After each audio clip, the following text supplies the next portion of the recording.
Sister Helen, thank you for joining me. Session 5 of Dignity and the Death Penalty talks about what it means to have respect for the dignity of all human beings and how the death penalty violates that.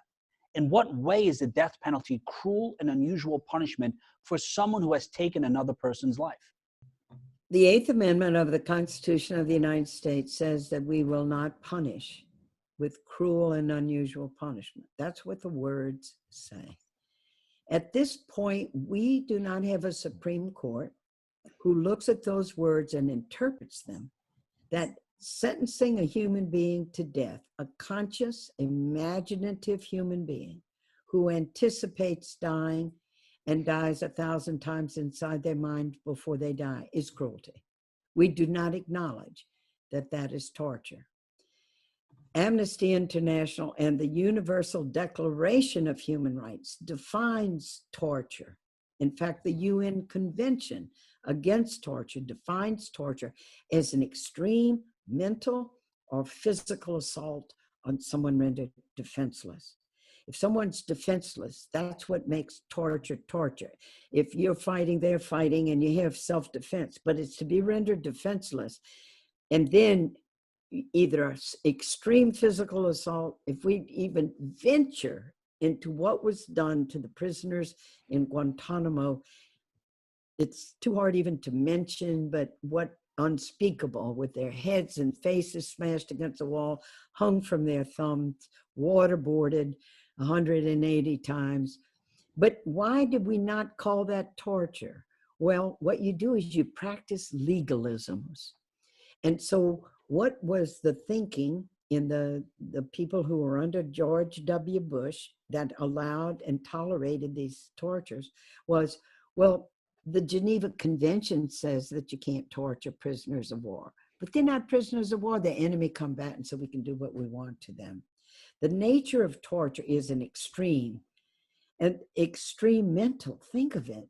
You're sentenced to death, you sit in a death cell for 20 years, and you watch, like Joseph Odell, one of the men I accompanied to execution, he watches 20 people he knew on death row in Virginia be led to their deaths, some good friends. You watch other people taken out and killed, and you wait for your moment. Everybody has the same nightmare. The guards are coming for me. It's my time. I'm kicking. I'm screaming. I'm going, no. And then I wake up and I look around and I'm in my cell. Not now, but it'll come later.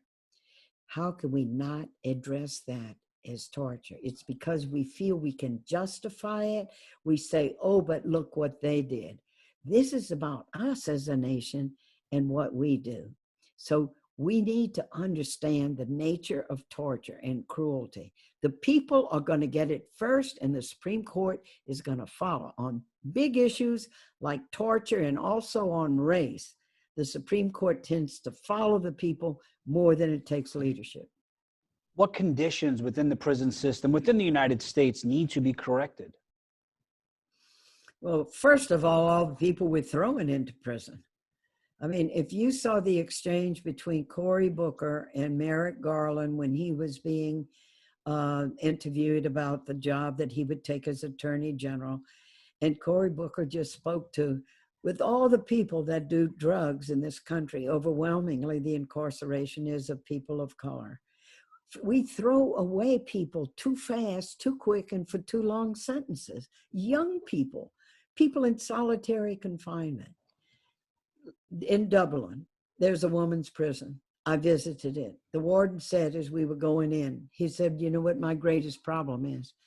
I can't get the women to leave. At last, they found a place where they are helped with parenting and their children. They are helped with education. They are helped with mental therapy to deal with their deep wounds. They're taught how to get a job. They're educated. That's a prison in Dublin, Ireland. We could also do that. The first step is, and we barely begun, but we begun to have alternative courts for drugs and not throw human beings into prison for long years for a nonviolent crime, namely drugs. More than 100 countries have abolished the death penalty. Why do you think it has remained in place in many states and in federal law? You always have to look at when a country keeps something in place, there are people benefiting from it. one of the things we know about prisons is, especially with private prisons in there, people bring home hefty little paychecks from running those prisons. And when they don't have enough people to fill the beds, they go out and get people to fill the beds. I knew a case of a guy in Louisiana. I knew he was sent to Texas to fill the beds. You have to always say, who's benefiting? Who's been benefiting from the massive incarceration and being tough on crime? Who's gotten elected to office by running on that platform? Do you know this is the first time we had a presidential election? And for the first time, we actually had a presidential candidate saying they were against the death penalty? Why is that? Why is it taking so long? You got to always look who benefits politically, gets elected to office. In Louisiana, we've even had prosecutors brag about how many death sentences they got because they were running for a higher office. You can't have people benefiting from the suffering and the death of others. But as the consciousness of the people grows and people wake up, that's what shuts it down. We are a capitalist country. The economy runs everything. Who benefits in business?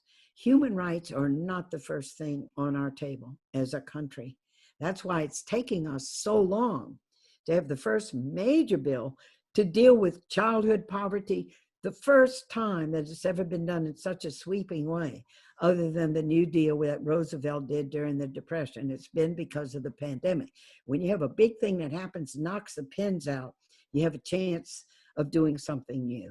The road away from incarceration is a decent life where kids go to good schools and learn, where you can get a decent job with minimum paying, and no longer just minimum, but a survival rate of getting paid a salary. You're not going to have people going into jail and into prison. That's the road that we got to begin to take. We have kept it so long because it's hard for us first. When you have the Supreme Court of the land that doesn't acknowledge that taking a human being and then killing them after an extended period of time of waiting is cruelty, if you don't have a Supreme Court that can acknowledge the torture. So it's always grassroots, ground. What's that beautiful psalm? Truth springs up out of the ground. Jesus always talked about social change happening like yeast in dough, like a seed coming up out of the ground. It's always going to be gradual. That's where we got to go. Thank you so much, Sister Prejean.